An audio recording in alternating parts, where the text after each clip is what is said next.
मित्रांनो नमस्कार. यंदाच्या पावसाळ्यात सतत पडलेल्या मुसळधार पावसामुळे शेतकऱ्यांचे मोठे नुकसान झालेले आहे. विशेष करून जुलै, सप्टेंबर आणि ऑक्टोबर 2025 या 3 महिन्यात झालेल्या अतिवृष्टीमुळे अनेक पिके आणि फळबागा पूर्णतः उद्ध्वस्त झाल्या.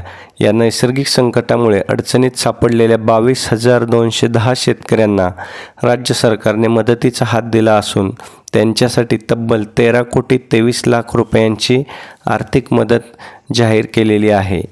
अतिवृष्टी आणि अवकाळी पावसामुळे शेतकऱ्यांना मोठा आर्थिक फटका बसला आहे. पावसामुळे फळबागा, भाजीपाला आणि इतर हंगामी पिकांचे उत्पादन पूर्णतः उद्ध्वस्त केले.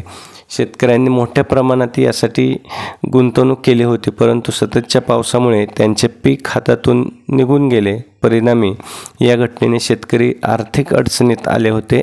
राज्य शासनाने नुकसान भरपाईसाठी शेतकऱ्यांची यादी तयार करण्याचे आदेश जिल्हा प्रशासनाला दिले होते. त्यानुसार तहसीलदार, कृषी विभागाच्या अधिकाऱ्यांनी प्रत्यक्ष शेतात जाऊन पाहणी केली आणि त्यानंतर नुकसानग्रस्त शेतकऱ्यांची यादी तयार करून ती शासनाकडे पाठवण्यात आली. याच आधारे शेतकऱ्यांच्या खात्यात आर्थिक मदत जमा केली जात आहे. राज्य सरकारने नुकसान भरपाई डायरेक्ट बेनिफिट ट्रान्सफर म्हणजेच DBT प्रणालीद्वारे थेट शेतकऱ्यांच्या बँक खात्यात जमा करण्याचा निर्णय घेतलेला असून आत्तापर्यंत 11,290 शेतकऱ्यांना 7,60,00,000 रुपयांची मदत वितरित करण्यात आलेली असून उर्वरित शेतकऱ्यांनाही लवकरच निधी मिळणार असल्याचं प्रशासनाकडून सांगितलं जात आहे. परंतु यात सर्वात मोठी अडचण अशी आहे की बऱ्याच शेतकऱ्यांनी आपला आधार क्रमांक बँक खात्याशी जोडलेला नाही आहे.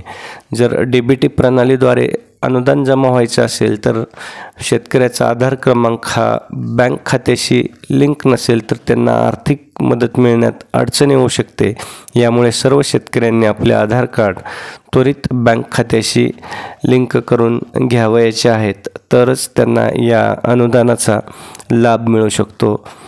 मित्रो, अतिशय महत्त्वपूर्ण मेसेज असून हा जास्तीत जास्त शेतकऱ्यांपर्यंत या व्हिडिओच्या रूपातून मेसेज तुम्ही शेअर करा, म्हणजे त्यांना अतिवृष्टीची जी नुकसान भरपाई आलेली आहे आणि त्याचं जे अनुदान वितरित होत आहे त्या अनुदानापासून शेतकरी वंचित राहणार नाहीत. त्यांनासुद्धा या अनुदानाचा जर नुकसान झालेलं असेल तर लाभ मिळेल.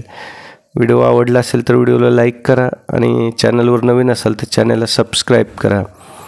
धन्यवाद.